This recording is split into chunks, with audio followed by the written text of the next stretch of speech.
Get it. Here we are. We have two gentlemen, both named Harold.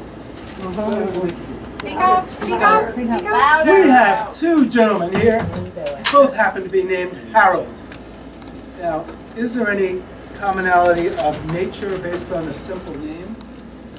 I don't know, not generally, but maybe we'll discover such a thing tonight. Playing Harold Porter, we have the fabulous Bill Jackson. A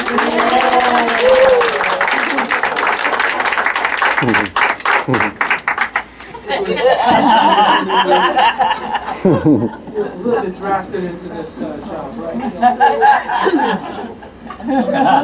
But he has suffered the consequences superbly.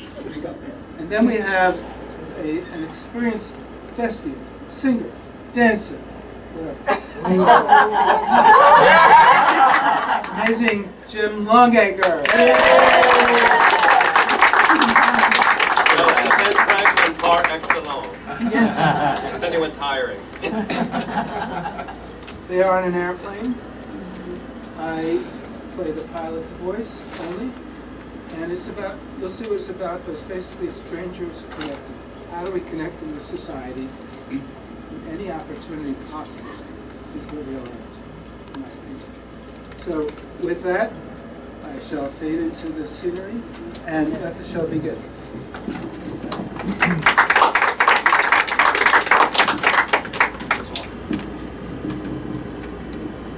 We've reached a cruising altitude of 32,000 feet. We've turned off the fasten seatbelt warning, and you are free to walk about the plane if you wish. However, for your safety, we ask that when you are seated, keep your seatbelt fastened at all times. We're anticipating smooth flying weather. Right now, we're off the coast of New Jersey, and we'll be staying close to the coastline for most of our flight. In Miami right now, it's 86 degrees and sunny. If we can be of any service to you this morning, please let your flight attendant know. Have a pleasant flight, and thank you for flying American. Those clouds sure are pretty. Looks just like it was in the Pacific. Because you don't expect clouds to change much. Not like people anyway. Take Priscilla, for example. That's my sister. The sourest old bat you ever met till one day, when she was 55, she heard the word of the Lord. And now she's as sweet as blackstrap molasses. Oh, shame on me. I forgot to introduce myself. My name is Porter. Harold Porter. Hello, I'm Harold Gilligan. Pleased to meet you. Hi. 2 hours. How'd you like that? It's all quite adventitious in my estimation. Well,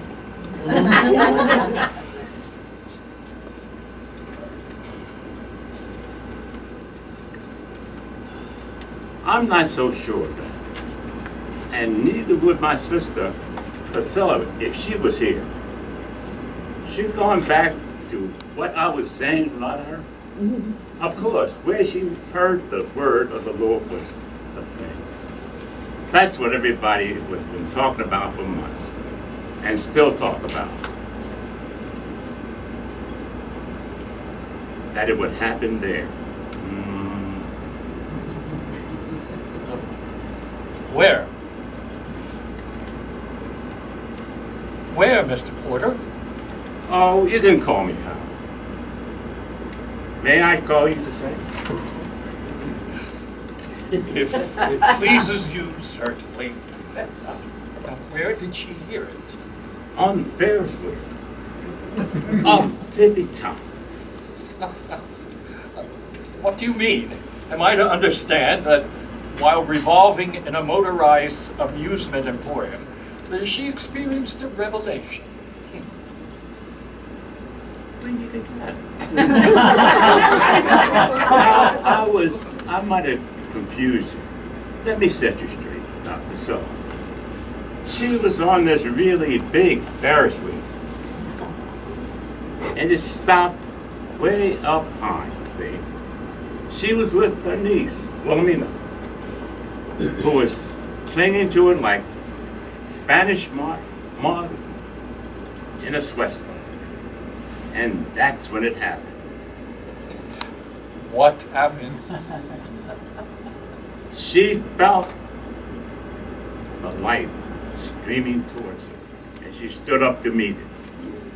The car was rocking and shaking all the while. Lord, I'm ready for you. The voice it said, here is the bearer of my mission, the son. My words to you, Lord, all that teaches and shows that now the way, by the, you shall be judged. My word. And you got my word. That was what happened from my mouth to God's ear. And that altered her existence irrevocably? No, but it changed her life.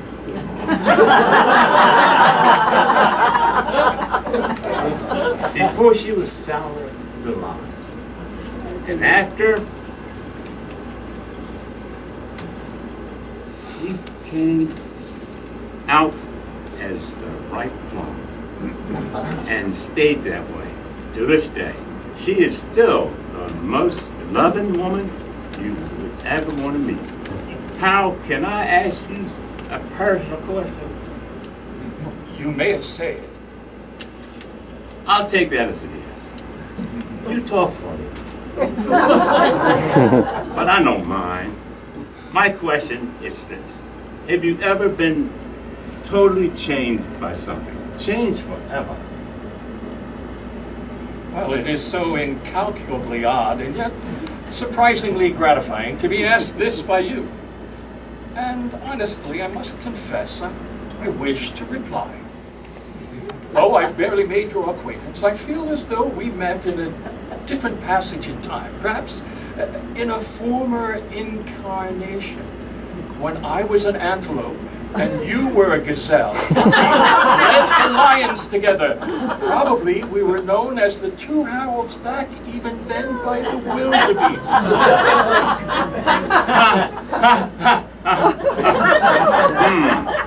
So tell me, was you ever big changed?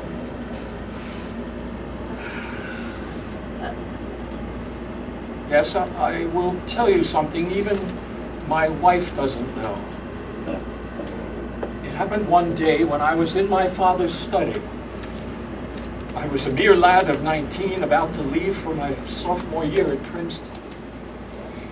It was the summer of 1969. My father was a quite serious man, and never more so than on that day. He asked me to sit down. I did. Son, he said to me, it is both your privilege and your solemn duty to be the caretaker of this enormous fortune which I'm about to bequeath to you. I have arranged for you to inherit half of my fortune now, while you are still young. He placed his hand on my shoulder and said, trust is the hallmark of greatness. Trust and steadfastness.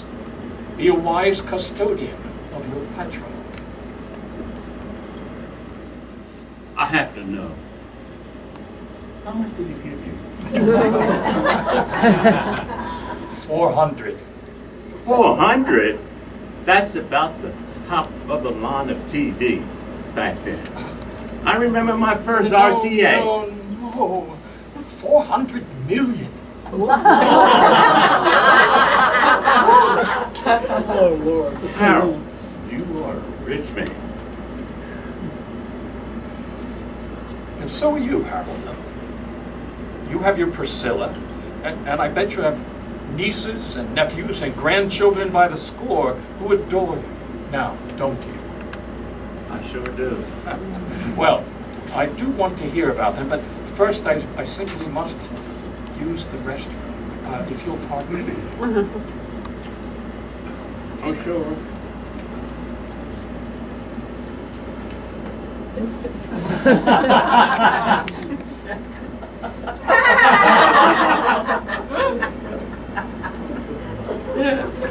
These guys are so amazing.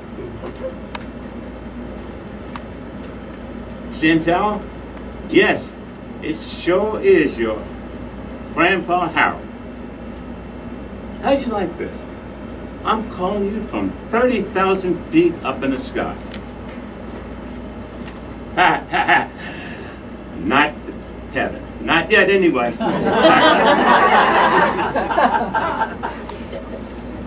Hey, I'm looking forward to your wedding. How are you and how's all the group doing?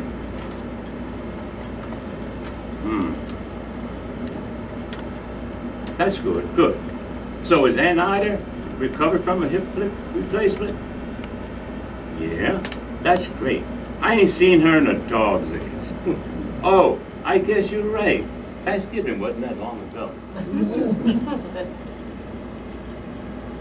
No more than a chinchilla's age.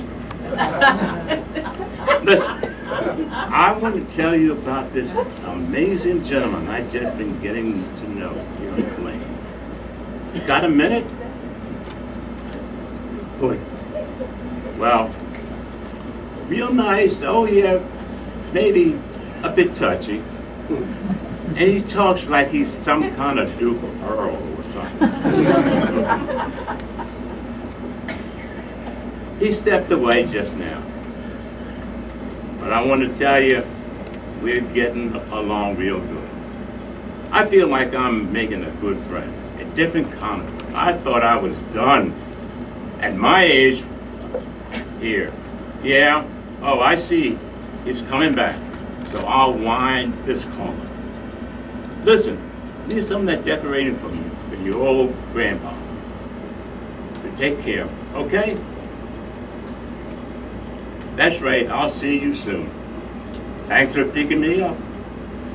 See you as soon as I get out. Yeah, I guess the baggage claim, whatever they call it. Yeah, I look the same. What you mean? I've been the only guy out there with the hugest smile as big as the sun. That's right. See you soon, darling. Sorry, man. Bye.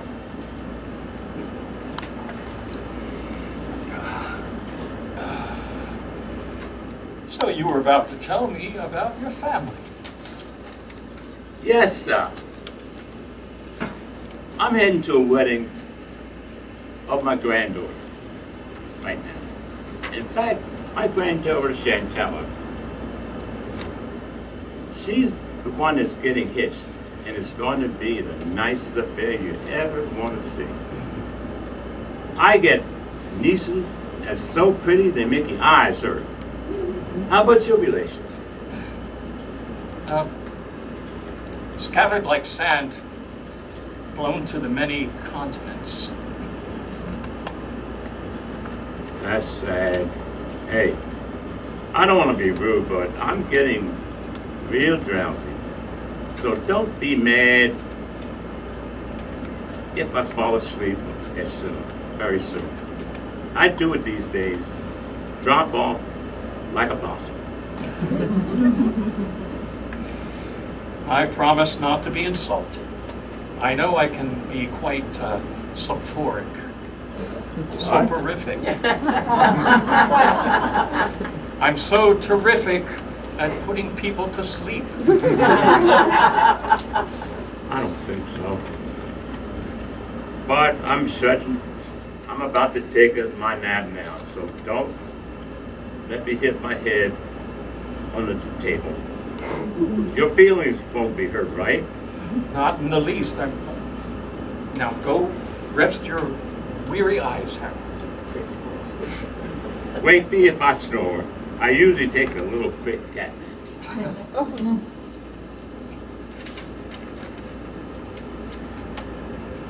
I was only asking because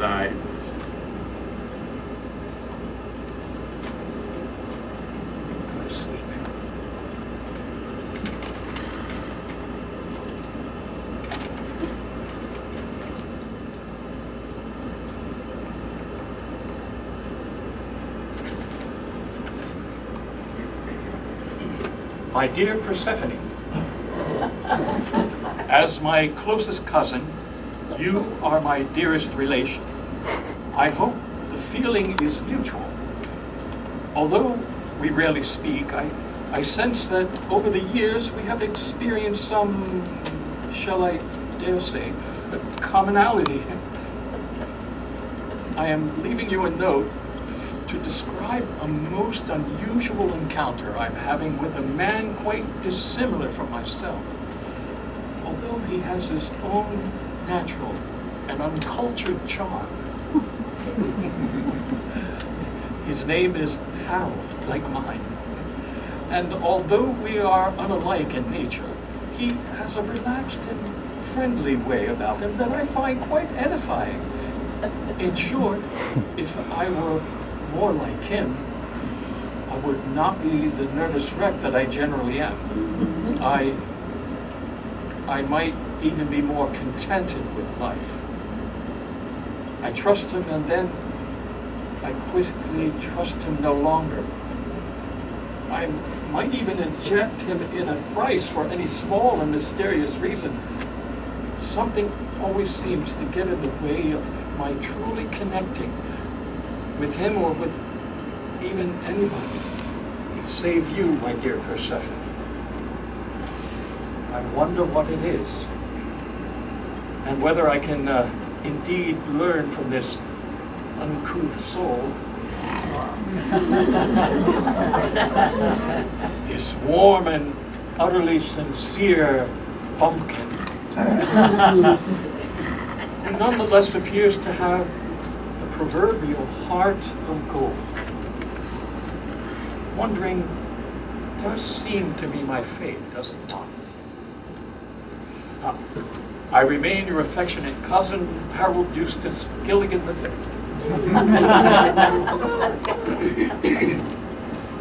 Like I told you, I only need a little snore. I feel so much better. Now, where was we? But like you were saying, don't you have nobody?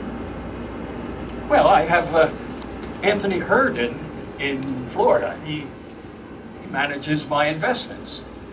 In fact, I'm visiting him right now. We're in constant contact via email throughout the year.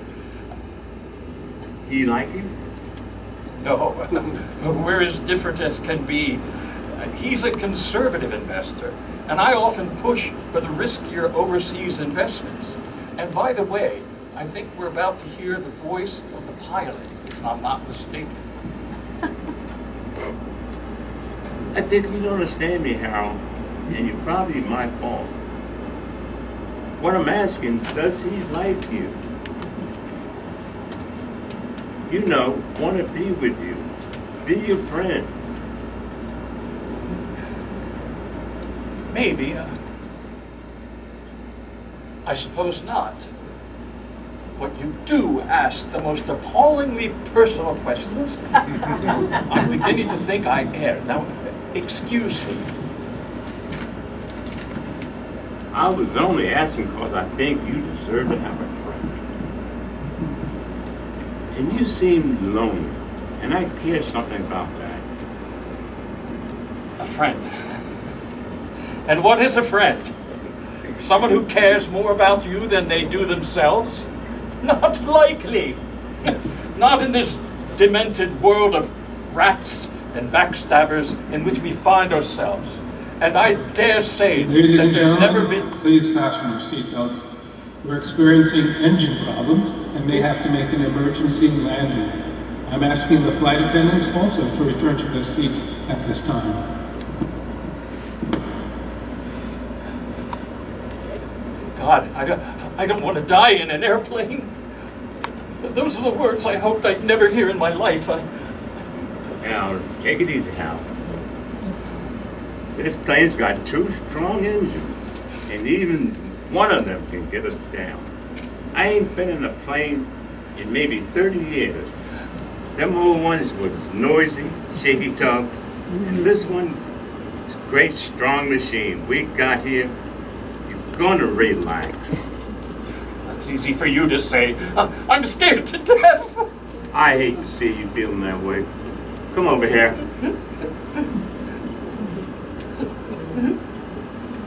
Come on, you'll feel better. Been through much worse than this in the service, so it ain't a big deal.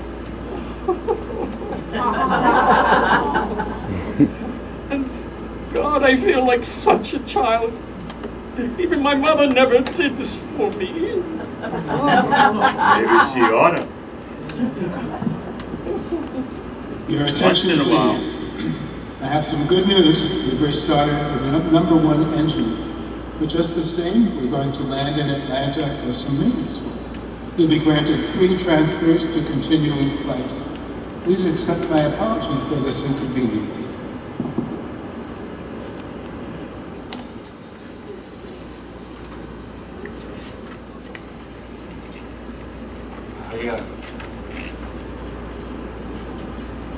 I feel I owe you something.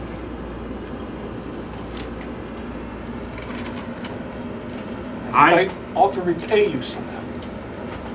I think ought not. I was just helping. You are, same as you would have done me if you could have, if I needed it. No, I doubt it. Do you need help? Well, do you really mean that? Of course I do. Life is too short not to help someone like you.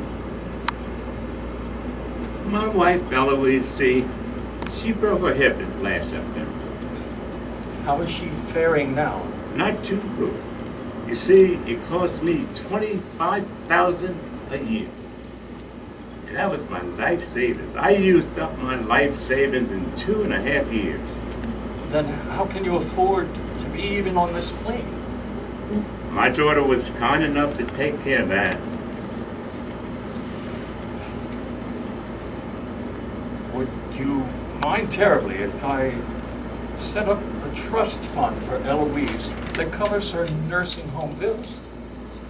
Now, that's an idea that gets my vote. Yes, sir.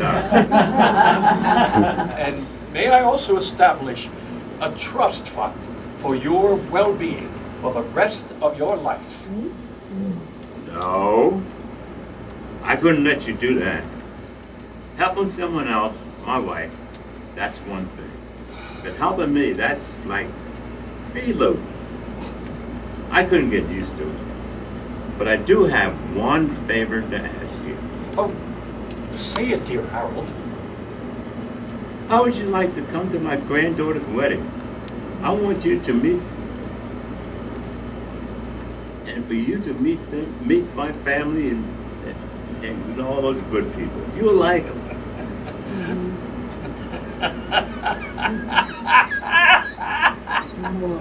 Oh, I accept.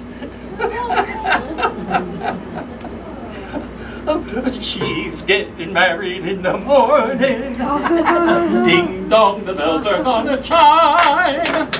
Kick up her buckets, but don't lose the compass. But get us to her church on time. Please fasten your seatbelts if you have not done so already. We'll be landing in 5 minutes.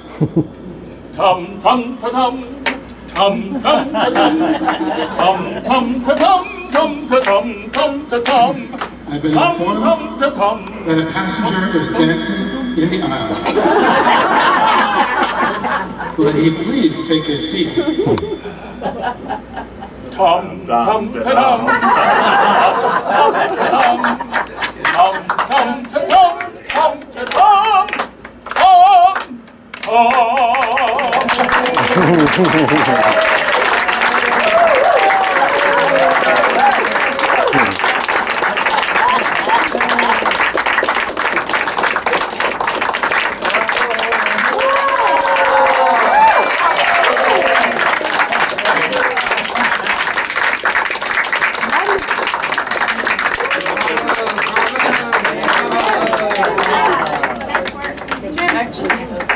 Oh, I'm sorry, I forgot the off.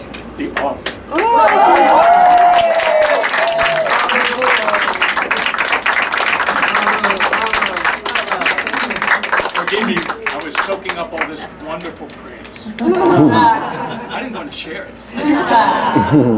So now you see when I say I've been honored by talent, I really have. You know, it's a great privilege to have such wonderful people performing your words, making them come to life. Real believable characters. I mean, this is even better than the rehearsals, wasn't it?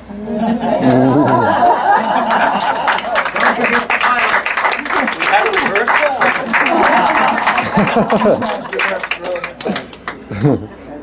So I want to thank the Board of Directors, the Hospitality Committee, which works hard to make events like this happen.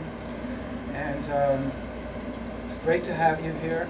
And there'll be refreshments being served. If you want to come up to speak with any of us, you're sure welcome to do that. Thanks for coming tonight. Appreciate it.